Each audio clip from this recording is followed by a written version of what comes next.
This is Jilliana Ranicar-Breese, and this is part 2 of my informative conversation with Lucy Rowett. Lucy, we've got to talking about paraphilia.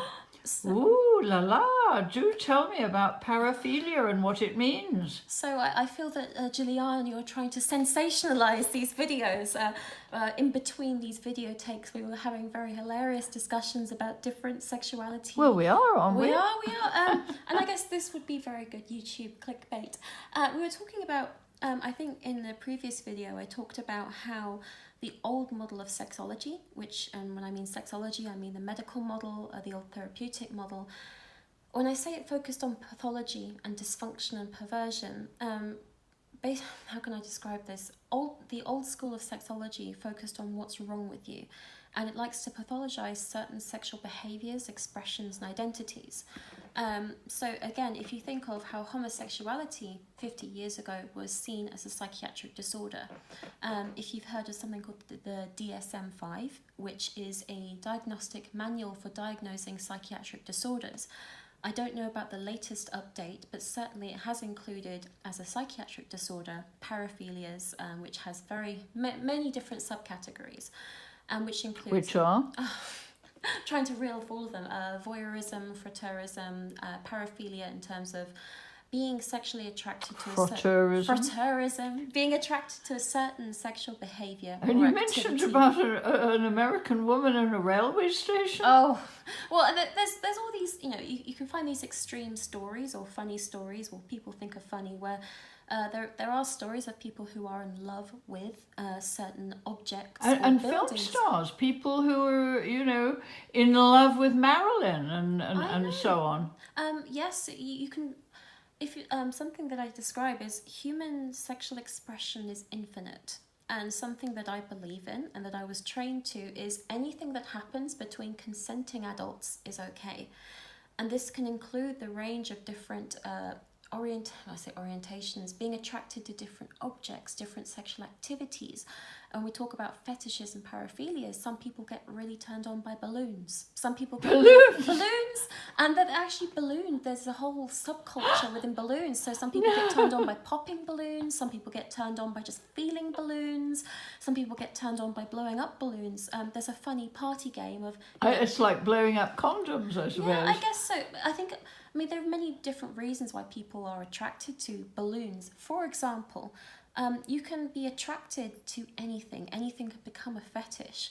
And I guess, traditional therapy would try and get to, okay, there's something wrong with you because you have this particular fetish. Let's go back to your childhood and try and understand where this is coming from so we can heal it and resolve it, so you will then become a normal functioning sexual human being who will just want normal sexual behavior. You call that vanilla. Vanilla, and I'm using quotation marks normal, because we have this very big preoccupation with what is normal sexual behavior, what is normal sexual activity, and actually there's no such thing as normal. There's what the majority of people tend to do, but actually there was a famous sex researcher called Alfred Kinsey. Oh yeah, the Kinsey report. The Kinsey report, and his belief was presume that everyone is doing everything unless they tell you otherwise. Sexual deviation, and I'm using this word very carefully. What we think of as sexual deviation is actually much more common than you think it is. So if you think of it, we all have weird, odd things about ourselves. We all have quirks. We all have weird things we like.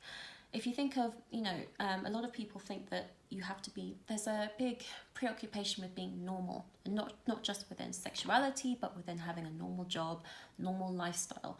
And the more you get to know people, the more you realise that nobody is normal. I say normal. I don't like that word. God forbid. God forbid. And whenever I have a client tell me, is this normal? I say, no, forget the word normal. Is this okay for you? Does this feel good for you?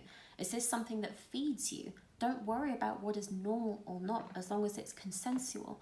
I have to kind of underpin any kind of sexual behaviour. It needs to be safe, sane, and consensual and adult. This is where the world of BDSM, kink and fetish sort of plays around the edges. when it comes back to paraphilias or unusual sexual activities or attractions or behaviors, I keep referencing this amazing book called Perv, which is by a guy called Jesse Bering. American?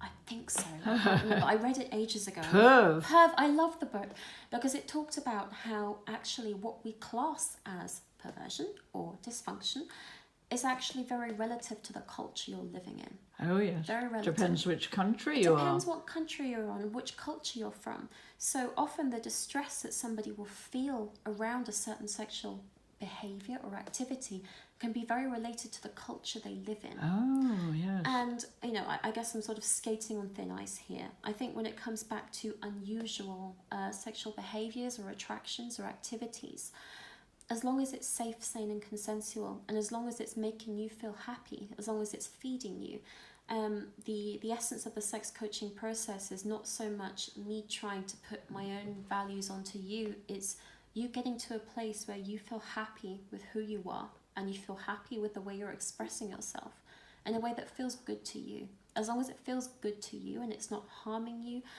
harming is a relative word, but as long as it's not interfering with your daily activities and causing you distress, that's when you have to look at it. If it's not causing you distress, if it's not causing those around you distress, I don't see anything wrong.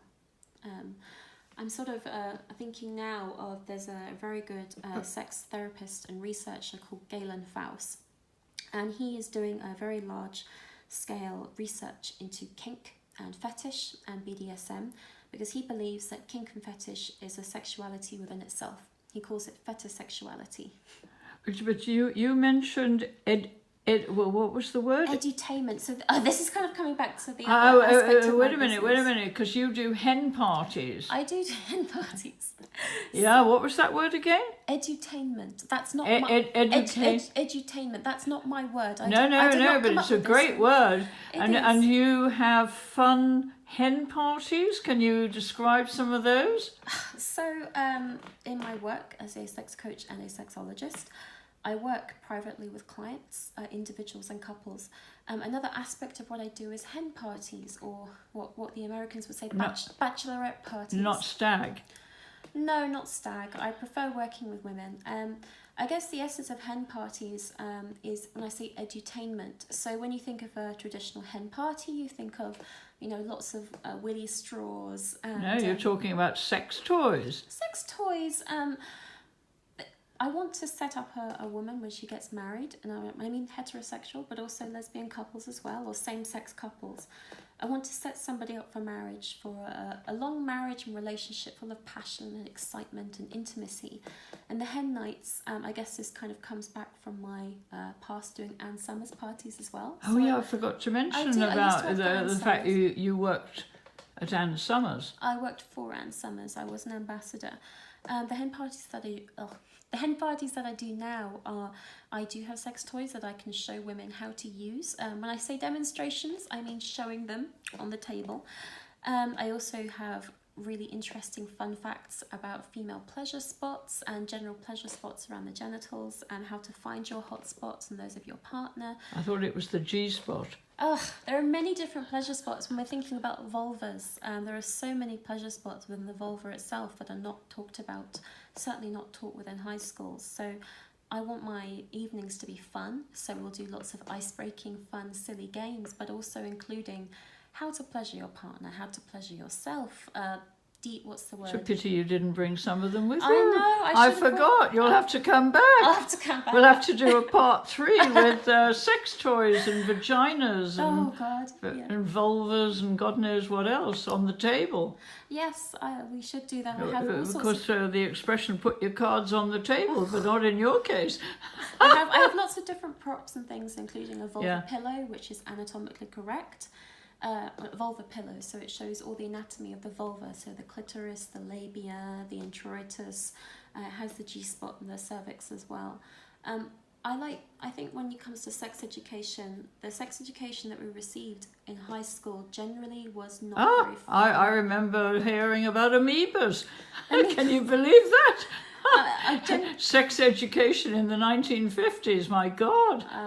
I don't think much change. I mean, certainly when I was at high school, sex education wasn't particularly fun or informative, and sex education wasn't focused on pleasure or consent. So this is the essence of why I do what I do, which includes hen parties, which is to make sex education fun and accessible and focused on having fun.